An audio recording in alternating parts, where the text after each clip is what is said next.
바다를 정복하는 나라가 곧 세계를 제패한다라는 그런 세상 말이 있습니다.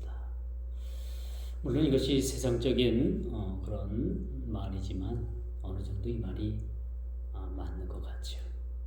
영국이 대양해국으로서 세계를 한번 제패를 했잖아요. 영국이 아주 바다를 잘 지배를 해서 그래도 한 세기 동안 바다를 그렇게 제패함으로 대영 제국을 이뤘던 그런 시절도 있었습니다. 오늘 이 본문 말씀은 우리가 이사야 13장을 서두로 해서 오늘 23장의 말씀을 우리가 보고 있지만은 13장의 바벨론을 심판하시겠다라는 이 하나님의 말씀이 오늘 23장 두로에 관한 경고로 우선은 일단락이 되는 모습을 우리가 보게 됩니다. 오늘 본문에 등장하는 이 두로라는 나라, 일찍이 이 나라는 무역을 중심으로 발달을 했죠. 항구 도시였습니다.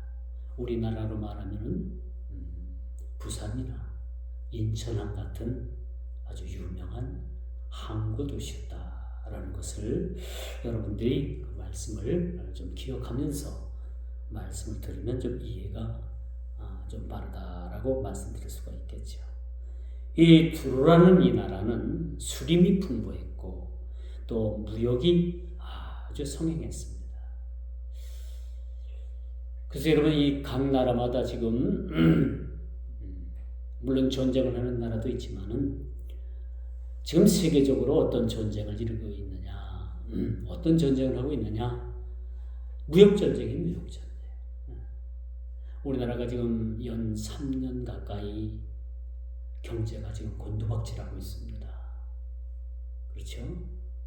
K반도체라고 해서 이 반도체가 팔려나가질 않아요. 생산하면 생산할수록 만들면 만들수록 지금 손해가 납니다. 예전에 반도체 값의 4분의 1 가격도 안 된다고 해요. 지금 우리나라가 지금 사실은 경제적인 위기에 놓였습니다. 나라빚이 1,000조가 넘어섰습니다. 1,000조. 상상이 가십니까? 우리네 사람들 머리로는 이 1,000조라는 나라빚에 대한 그 개념이 쉽게 이해가 되질 않았습니다. 그래서 무역을 잘하고 여러분 수출을 잘하면 대통령이나 국가 수반이 정치를 좀 잘 못해도 경제만 잘 일으켜서 국가가 경제적으로 부흥을 하고 백성들이 잘 살게 되면 정치는 그 다음이에요. 정치는 잘했는데 경제를 말아먹었다. 이건 문제가 심각한 겁니다. 경제는 아주 부흥되게 일으켰는데 정치를 못했다. 이건 그냥 무덤덤하게 넘어가는 겁니다. 우리는 과거 정권 시절에 IMF를 맞았습니다. IMF 얼마나 많은 사람들이 고통을 당했고 얼마나 많은 그런 회사들이 문을 닫았고 그렇죠? 외국 기업으로 넘어갔고 수많은 어려움들을 당했다는 거죠.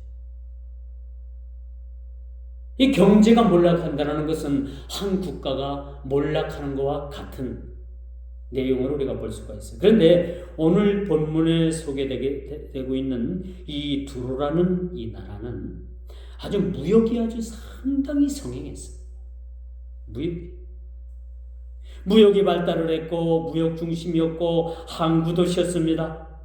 무역이 성행해서 그 어느 때보다도 큰 부를 누렸던 것이 오늘 하나님께서 심판하시겠다. 하나님께서 나라를 없애버리겠다라고 경고한 나라가 바로 두로입니다. 이걸 보면은 제가 좀 전에 경제만 잘 일으키면 정치적으로 못해도 다 무덤덤하게 넘어간다라고 말씀을 드렸습니다만, 하나님 편에서 보면, 하나님 입장에서 보면 아무리 무역을 일으키고 아무리 나라가 부국강병을 이루고 아무리 무역의 그 수지를 통해서 큰 그런 아주 부자의 나라를 만든다 할지라도 하나님께서 보실 때는 그 부자의 나라로서의 그 의무를 다한 것이 아니라는 겁니다. 그럼 왜 오늘 이 두로라는 나라에 대해서 하나님께서 경고하시고 나라를 없이 하시겠다고 하셨을까? 이 두로라는 나라는 이 무역이 너무나도 성행해서 너무나도 풍족한 생활에 젖어 있었던 겁니다. 어찌 보면 물질적인 큰 호황을 누리고 물질적인 부유함을 누려서 결국은 그 물질로 인해서 빗나간 삶을 살게 된 거죠. 대개 여러분, 현명한 사람은 부자가 돼도 그 신앙을 잃어버리진 않습니다. 현명한 사람. 그런데 그냥 없이 살다가 갑자기 졸부가 되면은 여러분, 야, 내가 없이 살고 가난하게 살고 진짜 막 찢어지게 가난하게 살 때는 하루라도 더 하나님 교회 나와서 성전에 나와서 기도하고, 그렇죠? 한 번이라도 더 기도하고 악착같이 피곤하고 지친 마음과 몸을 가지고서 나와서 교회 나와서 기도를 하는데 하나님께서 물질의 축복을 주셔가지고 이제 살만하다 싶으면 대다수의 10중 8구 사람들이 다 예전에 그 자기의 처지를 생각하지 못하고 이쯤 하면은 이젠 살만하다라는 생각을 가지게 되는 거예요. 그리고 제가 여러분들에게 누누이 말씀을 드립니다만 어떤 생각을 가지게 되느냐? 이제 이쯤 되면 우리가 하나님 없이도 무엇든지 한번 해볼 수 있겠다라는 그런 하나님 앞에 자만심을 갖게 돼요. 하나님 없이도 한번 해볼 수 있겠다라는 그런 생각을 갖게 되는 거지. 그래서 하나님께서는 그 가난한 사람에게, 참 이 사람에게 물질을 많이 부어주면 신앙을 잃을 것 같고, 그렇죠? 그냥 놔두자니 굶어 죽을 것 같고, 이 하나님 편에서 봐도 이 물질이라는 것은 참 고민스러운 일이 아닐 수 없다라고 말씀을 드릴 수가 있는 겁니다. 그 반면에 현명한 사람은 하나님께서 물질의 부를 점점 많이 이렇게 많이 풍성하게 주시면 줄수록 그가 뭐야? 하나님 앞에 참으로 지혜로운 삶을 살게 돼요. 옛날에 서울의 7, 80년대에 여러분 서울 강남의 그 고속터미널을 기점으로 해가지고 많은 그런 강남 땅이 여러분 허허벌판이었어요. 그곳에 막 아파트가 들어서고 건물이 막 들어서고 그곳에 농사를 짓고 살던 사람들은 보상을 받아갖고 하루아침에 졸부가 됐습니다. 졸부가. 그렇게 없이 살다가 돈을 만지게 되니까 돈을 어떻게 쓸지를 모르는 거예요. 그러니까 어떻게 얼마 못 가서 그 받은 보상들을, 그 많은 돈들을 다 탕진하는 그런 웃지 못할 일들을 그들은 겪었다는 겁니다. 여러분, 신앙심이 있는가 없는가는 진짜 저 사람이 신앙이 있는가 없는가라는 것을 우리가 하나님께서 테스트하는 건 뭐예요? 물질을 가지고도 테스트합니다. 물질을 많이 줘보면 알아요. 진짜 지혜롭고 신앙이 바탕이 된 사람들은 아무리 물질을 많이 가져도 그 물질을 가지고 현명하고 참으로 하나님 뜻에 위해서 그렇게 사용하는 그러한 사람들은 지혜로운 사람입니다. 여러분, 욥기서에 보면 욥이 하루아침에 그 수많은 재산들을 다 잃어버립니다. 아들 7에 딸 3, 10 그 자녀도 하루아침에 다 어떻게 하나님께서 데려가 버리시는 거예요. 욥에게 남은 것은 아무것도 없습니다. 그동안에 누렸던 여러분 동방에서 가장 큰 부자라고 했으면 이건 뭐 세계적인 갑부예요. 세계적인 갑부. 하루아침에 이러한 물질을 쫄딱 망하게 하시고 거기다가 그 몸에 욕창이 나고 그 몸에 막 그 고름이 생기고 아주 그런 엄청난 어려움을 당하는 욥의 모습을 우리도 한번 보게 됩니다. 오늘 두로도 마찬가지입니다. 이 두로라는 나라는 여러분 무역을 해가지고 얼마나 많은 돈을 많이 벌어들였는지 몰라요. 솔직히 장사를 해갖고 장사 잘 해가지고 나라가 뭐 그냥 금은 부화를 막 그냥 막 쌓는 국고가 날마다 엄청나게 그렇게 늘어나는 모습을 우리가 보게 됩니다. 이 두로라는 나라는 각각 세계와 대국 그 동과 서에 위치하면서 세계의 두 힘, 곧 권력과 재물을 대표한다라고도 말씀드릴 수가 있는 나라입니다. 권력을 가진 나라였고요. 재물하면 두로를 빼놓을 수 없는 그러한 나라였던 것이죠. 그런데 하나님께서 두로의 멸망을 이사야 선지자를 통해서 그렇게 예언해주고 있는 모습을 보게 됩니다. 지금 한참 호황을 누리고 세계적으로 가장 그런 부의 명성을 얻고 있는 이 두로가 하루아침에 망한다는 거예요. 믿어집니까?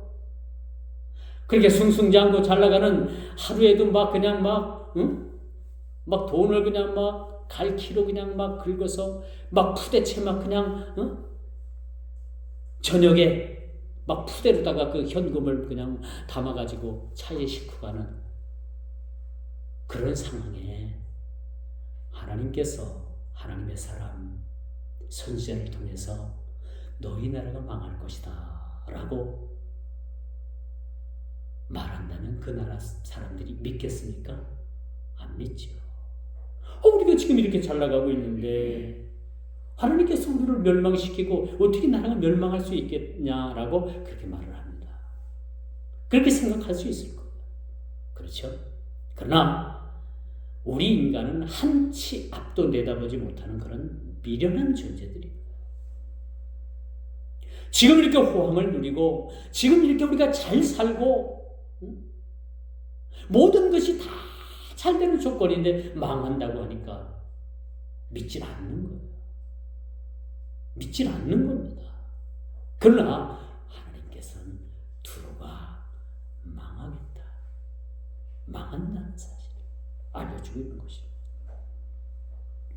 이제 두로 사람들에게 들려오는 소식은 다시스를 돌아 고향으로 기항 중이던 선원들에게 슬픈 소식이 전해지는 거죠. 어떤 소식이 전해집니까? 그것은 두로가 파멸되어 들어갈 항구도 쉴 집도 없어졌다라는 그런 예언이 많습니다. 너희가 지금 많은 유익을 가지고 너희 고향, 너희 나라 그 항구로 돌아가려고 하고 있지만은 항구로 돌아갈 배가 돌아갈 항구가 없다는 거예요. 그뿐만 아니라 너희들이 이제 너희 고향으로 돌아가서 쉴 집마저 하나님께서 허락하시지 아니하시겠다라고 말씀합니다. 하나님께서는요, 우리가 이 땅을 살아갈 때에 그 육신의 장막을 우리에게 주십니다. 그렇죠? 우리가 편히 쉴 수 있는, 여러분들이 어딜 나갔다가 외출을 하고 또 일을 하고 돌아오면 저녁에 하루의 쉼을 얻는 그런 장막을 하나님께서 주셨죠. 그렇죠? 여러분들이 월세를 살든 전세를 살든 단독 주택에 살든 아파트에 살든 하나님께서 어디든지 여러분들이 기거할 그런 장막을 주시고, 여러분 돌아갈 고향이 없고 배가 정착할 항구가 없고 돌아가 편히 쉴 여러분의 육신의 장막이 없다라면 이건 너무나도 슬픈 현실이 아니겠습니까? 그렇죠. 너무나도 슬픈 현실. 여러분들이 하루 종일 고단하게 일하고 집으로 돌아가서 여러분이 쉴 집이 없다라면 여러분 한번 상상이나 되겠습니까? 상상이 안 되는 거예요. 여러분이 쉴 집이 월세방이든 전세방이든 단칸방이든 30평 아파트든 70평 아파트든 쉴 집이 있는 겁니다. 이런 쉴 집이 있다는 것을 우리가 감사해야 되는 거예요. 그렇죠? 더욱더 감사할 것은요, 우리 이 육신이 다 장막이 다하는 날까지 하나님께서 이 육신의 장막을 지켜주십니다. 이 육신의 장막에 누가 살고 있어요? 우리 영혼이 거하고 있는 거예요. 우리 육신이 허물어지면 어떻게 되는 거예요? 육신의 장막이 허물어지면 우리 영혼은 하나님 나라로 가게 됩니다. 이만큼 우리에게 중요합니다. 그런데 두로 사람들에게 들려오는 이 소식이 뭡니까? 다시스를 돌아 고향으로 귀향 중이던 다시스를 돌아서 무역을 하고 많은 그런 유익을 얻어가지고 돌아갈 때에 배를 댈 만한 항구가 없다는 거예요. 이거보다 더 큰 불행이 어디 있겠습니까? 그뿐만 아니라 설령들이 고향으로 돌아간다 하더라도 고향에서 쉴 집이 없다는 겁니다. 쉴 집이 없다. 요즘 젊은이들이 전세 사기를 당하고, 그렇죠? 그래서 자살하는 그런 젊은이들, 이게 지금 국가 시책이 잘못된 겁니다. 그 임대차 3법이니 뭐니 그 잘못 정해가지고 국회에서 법을 잘못 정해가지고 그걸 악용해가지고 전세 입자들, 전세 사업자 이런 사람들을 지금 길 밖으로 내모는 경우도 있고요. 영혼을 다 끌어서라도 집을 사라고 해가지고 집값을 천정부지로 그렇게 올려놓고는 지금 집값이 떨어지니까 어떻게 돼요? 대출 받아가지고 집 샀던 사람들은 이건 못 갚지 못하죠.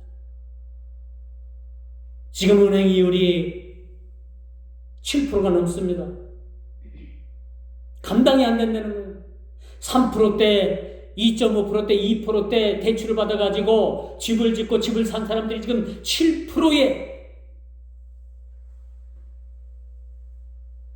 이자를 내면서 감당이 안 된다는 거예요.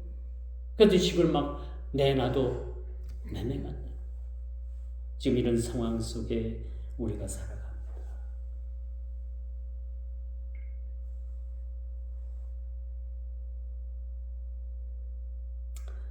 오늘날 우리들에게 쉼의 공간을 주셨는데 그 주거 형태가 주택일 수도 있고 아파트일 수도 있고 여러 형태의 주거 공간을 우리에게 주셔서 살아갑니다.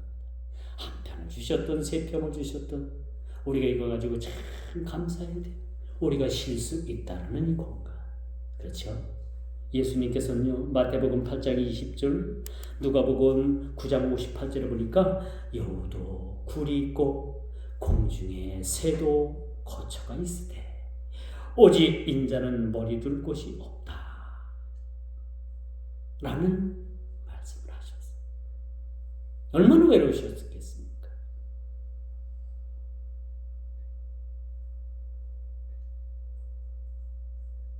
하루의 고단한 일을 마치고 돌아가 쉴 장막이 있다면 이것은 행복한 것입니다. 그 집이 좋고 나쁘고를 제가 말씀하는 것이 아니에요. 한 방 한 방이라도 있을지라도 그곳에서 하루의 쉼을 얻는다면 우리는 행복한 사람들인 것입니다. 그런데 두루는 이것마저 하나님께서 박탈하시는 거예요. 주거 공간마저도 고향마저도 돌아갈 고향마저도 하나님께서 박탈하시는 겁니다. 이거 얼마나 하나님의 큰 심판이겠습니까? 그동안에 그들이 부를 누리고 풍요를 누리고 없는 것 없이 참 먹고 잘 살다가 갑자기 그 나라가 갑자기 그들의 삶이 망가진다라면 여러분 한번 상상을 한번 해보세요. 상상을 한번 해보십시오. 이거보다 큰 일이 더 있겠습니까? 여러분 두루가 어떤 나라입니까? 공업이 발달했어요. 무역이 발달했어요. 다윗과 솔로몬 시대에 솔로몬이 왕궁을 지을 때, 궁을 지을 때 거기서 건축자재를 다 그냥 받았습니다. 그리고 거기에 기술자들이 와가지고 솔로몬 성전을 지었잖아요. 이렇게 풍요를 누리던 그런 나라였습니다. 그런데 이제 두루가 그 수를 다하여 멸망을 받게 되었다는 사실이죠. 이게 우리 인생이에요, 여러분. 우리 인생은 흥할 때도 있고, 쇠할 때도 있고, 망할 때도 있고, 부할 때도 있고, 이게 우리 인생인 거예요. 그렇죠? 인생은 굴곡입니다. 많은 굴곡이 우리 인생 가운데 찾아옵니다. 우리 인생의 큰 파고가, 우리 인생의 유로글로와 같은 그런 광풍이 대적해서 우리 인생에 큰 어려움을 줄 수도 있는 그런 상황으로 몰고 갈 수도 있습니다.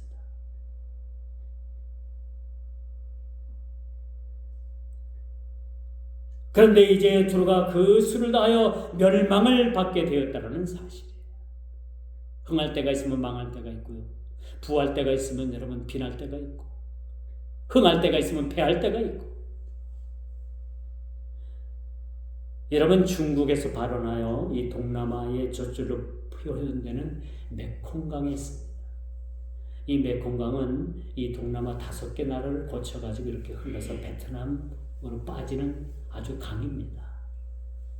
여러분들이 메콩강에 가서 배를 탄 분들도 여기에 사실 있을 거예요. 그렇죠? 저는 태국에 가서 메콩강에 가서 배를 탔어요. 그런데 중국에서, 이게 중국 쪽에서 물이 발원해서 내려오는 건데 중국에서 그만 댐을 막아버렸습니다. 이 메콩강이 말라버리죠. 그러니까 메콩강 그 자원을 통해 가지고, 물을 통해 가지고 농사를 짓고 발달했던 그 5개, 4개 나라가 큰 고통을 당하고 있다는 이야기를 제가 뉴스 매체를 통해서 봤습니다. 참 나쁘다고 생각을 합니다. 물은요, 높은 데서부터 낮은 데로 흐르는 것이 자연의 이치지요. 하나님께서 온 우주 만물을 만드시고요, 이 자연을 만드시고 각종 새를 만드시고 짐승을 만드시고 아담과 하와를 이끌어가지고 얘들아 이걸 봐라, 이 만든 것을 너희가 잘 다스려야만 된다, 그렇게 말씀하셨는데 요즘에 자연재해가 왜 일어나느냐? 자꾸 이 하나님께서 만드신 창조 질서를 깨버리고 자꾸 하나님의 창조 질서에 역행하기 때문에 여러분 자연재해가 오게 됩니다. 재해를 받게 됩니다. 이 강둑을 막을 것이 아니라 자연적으로 흘러서 많은 나라들이 그 메콩강의 혜택을 받아야 되는데 참 심보가 나쁘죠. 산 위에서 댐을 만들어가지고 물을 가두는 거예요. 못 내려가게. 그럼 그 밑에 사람들은 어떻게 되는 거야? 다 죽으라는 얘기죠. 여러분, 욕심이 가하면은 여러분 죄를 만들어요. 욕심이 대한즉 뭐야? 죄를 낳고, 죄가 장성한즉 사망을 낳게. 이건 우리 인생이나 자연적 이치나 모든 것이 다 같습니다. 같은 거예요. 우리가 잘못된 것들에게 여러분 욕심내면은 죄가 들어와요, 우리 몸에. 그렇죠? 이 죄가 우리 마음에 들어와 가지고 크게 창성하면 사망을 낳게 됩니다. 이게 쓸데없는 우리가 욕심은 부려서는 안 되죠. 어느 교단, 어느 그 교인들은 그렇게 얘기를 했는데, 거리를 지나가다가 아주 멋있는 빌딩, 좋은 빌딩이 있으면 하나님, 저 빌딩 나에게 주세요. 이런 거 가당한 기도입니까? 맞는 기도예요? 아니, 하나님께서 그 빌딩 주면 뭐 하려고? 뭐 하려고? 뭐 했으려고? 그런 험한 맹랑한 기도는 하나님께서 안 들어주십니다. 저 빌딩 나에게 주세요. 하나님께서 막말로 말해가지고 그 빌딩 주면은 관리나 제대로 하겠습니까? 못해요. 못합니다. 그 빌딩의 주인은 그것을 감당할 수 있기 때문에 하나님께서 그 빌딩을 주신 거예요. 길을 가다가 그 빌딩이 탐이 난다고 하나님 저 빌딩 나에게 주세요. 하나님께서 그렇게 말씀하시죠. 너 그 빌딩 너에게 주면 너 그거 가지고 뭐 하려고? 뭐 하려고? 대대 자자손손 대대로 잘 먹고 잘 살려고? 하나님께서 그런 빌딩 안 주십니다. 안 주십니다. 그게 목적과 의도가 사실 빗나간 거 아닙니까? 목적도 순수해야 되고요. 의도도 순수해야 되고 과정도 순수해야 되는 거예요. 이런 인생을 살아가야 되는 거 아닙니까? 근데 오늘 둘은 어땠습니까? 조금 잘 산다고 이제 부를 누리겠다고 해가지고 그들이 이제는 뭐요? 교만해진 거야. 하나님을 잃어버린 겁니다. 하나님 없이도 모든 것이 잘 될 수 있다는 그런 교만한 생각을 가졌기 때문에 우리 인생도 똑같습니다. 똑같습니다. 하나님 없이 우리가 잘 돼 보겠다고 하는 거, 이거 큰 의미입니다.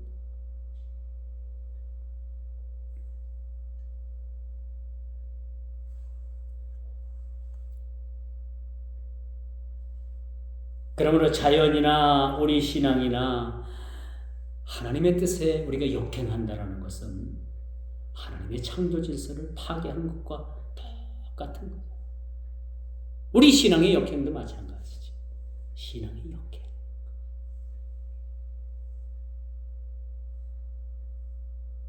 이제 두 번째로 부유하게 된 너희 해변 주민들아 잠잠하라 라고 2절 오늘 본문에 그렇게 말씀합니다. 잠잠하라는 거죠. 그리고 귀를 기울이라는 겁니다.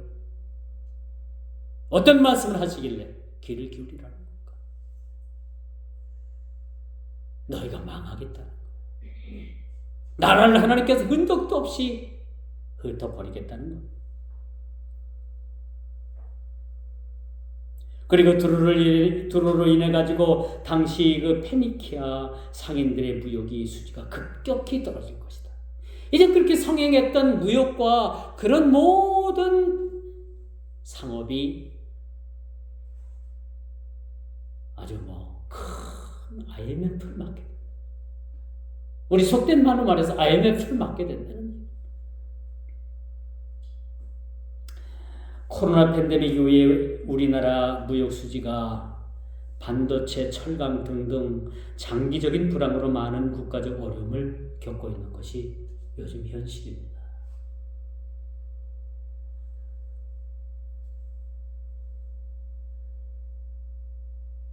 드론과 시도의 지리적인 혜택으로 많은 주변국들의 경제적 이득도 이젠 더 이상 보장될 수 없다라고 합니다. 그동안에 우리가 반도체 만들어갖고 잘 팔아먹었잖아요.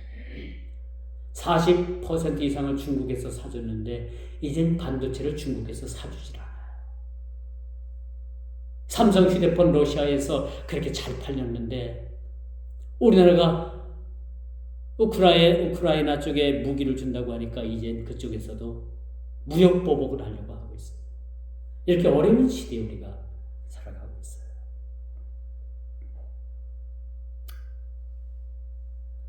이젠 세계적인 불황이 지금 몰아닥치고 있습니다.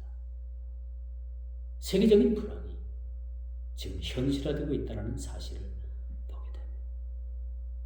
오늘 두로라는 나라가 이렇게 어려움을 당하고 멸망지하의 자리에까지 내려가기까지 오늘날 세계 정세는 그렇게 넉넉하지 못하고 오늘날 우리의 현실을 돌아봐도 이와 못지않은 위기에 있다는 사실을 우리는 인지해야 된다고 볼 수가 있습니다.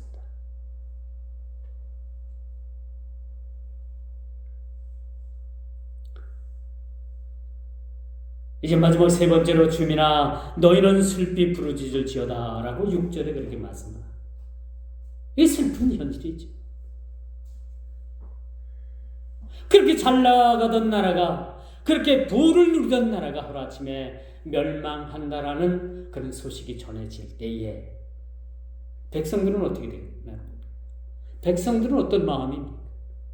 슬피 통곡하라는 왜 우리가 이렇게 잘 나가다 왜 우리가 이렇게 멸망을 받을 상황에 놓였는가를 돌이켜보란 얘기입니다. 되돌아보란 얘기죠. 이제 두루의 멸망은 두루뿐만 아니라 그 두루를 통해서 무역을 하던 많은 주변 국가들까지도 큰 어려움에 처하게 되는 거죠. 그 애굽에서 났던 그런 밀, 보리 이런 그런 곡물을 이 상인들을 통해서 이것이 무역이 활발하게 이루어졌는데 이젠 애굽에서 생산되는 농작물을 누가 사갈 것이며 애굽에서 나오는 이 농작물을 누가 팔아줄 것이며 이것을 누가 소비할 것인가? 두루뿐만 아니라 그렇게 두루로 인해 가지고 부를 축적하던 애굽도 멸망한다는 사실을 오늘 본문을 통해서 우리에게 주고 있는 겁니다.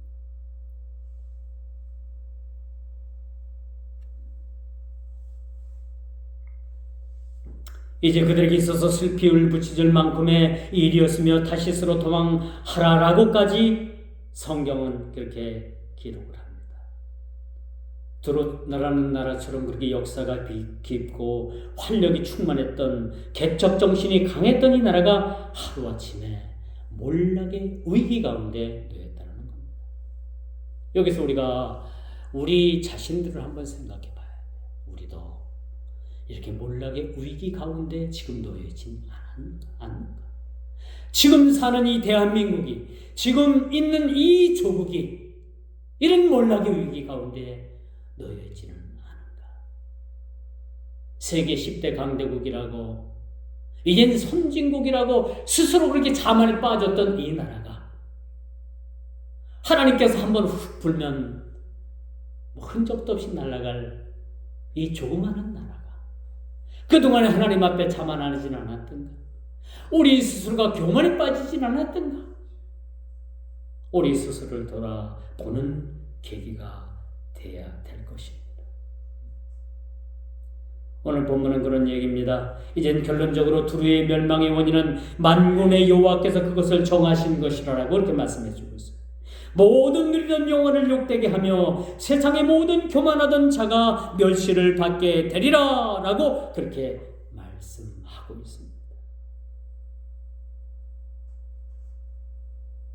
그래서 물질이라는 것은 너무 풍족하면 그 너무 풍족한 것 때문에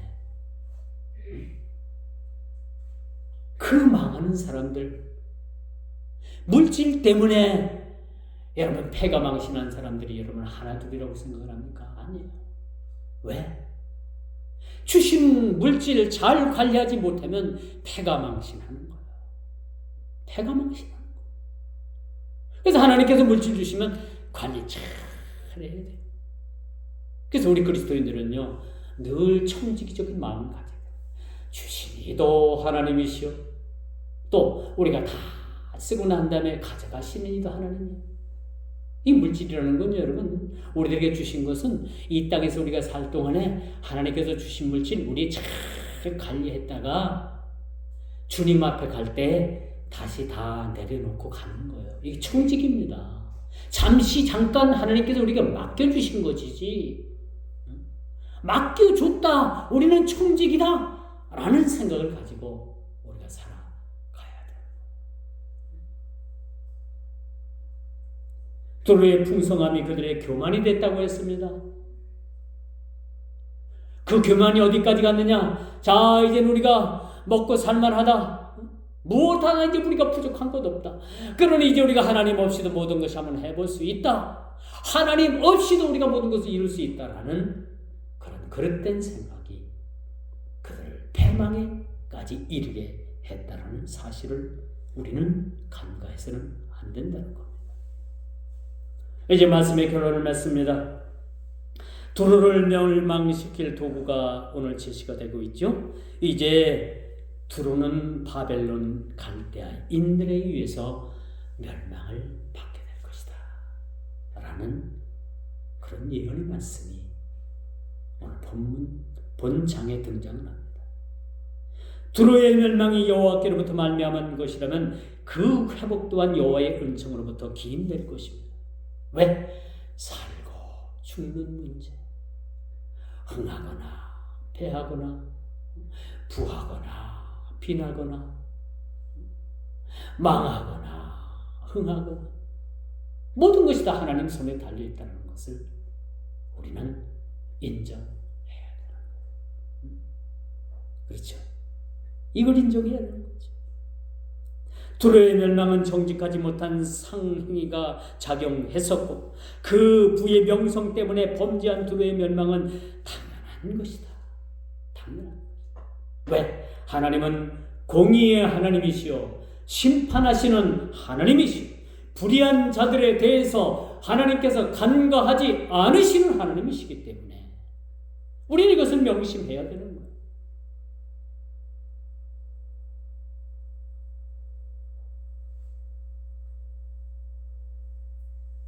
우리가 살고 죽는 문제가 그래서 하나님 손에 달려 있는 거예요. 살고 죽는 문제가 내가 좋은 약을 먹고 좋은 음식을 먹고 좋은 환경에서 우리가 매일매일 살아가며 있어서 그것은요 우리 인생을 조금은 연장시켜 줄 수는 있어요. 그렇죠? 조금은 단 몇 년, 뭐 길어야 10년. 그러나 궁극적인 우리의 운명은 그 운명을 틀어지고 계신 분은 하나님이시라는 거예요. 이걸 인정하자는 얘기죠. 그게 살고 죽는 문제가 우리 손에 있는 것이 아니라 하나님 손에 있는 거죠. 두로는 이것을 간과한 거예요. 자, 이 두로라는 나라를 보면서 오늘 우리 현실을 바라봐야 합니다. 이 나라의 민족, 또 가장 기초적인 것은 내 자신. 돌아보는 것.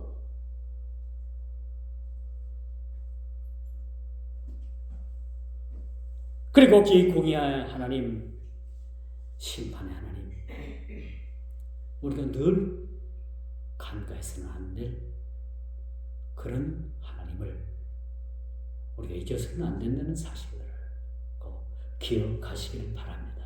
기도하겠습니다. 주님 감사합니다. 오늘 주님께서 이 거룩한 성의를 통해서 두로의 멸망의 교훈을 통해서 오늘 21세기를 사는 저희들에게 참으로 귀한 교훈을 주시고 두로의 멸망의 원인 또 오늘날 우리에게 주어진 이 현실적인 암울함 이 모든 것들을 타개하고 넘을 수 있는 길은 오로지 주님을 인정하고 모든 흥망성쇠가 주님께 있다는 사실을 우리가 인정하고 주님 앞에 나아가는 우리 주님 지혜로운 하나님의 백성들이 다 되게 하여 주옵소서. 예수님의 이름으로 간절히 기도드리옵나이다. 아멘.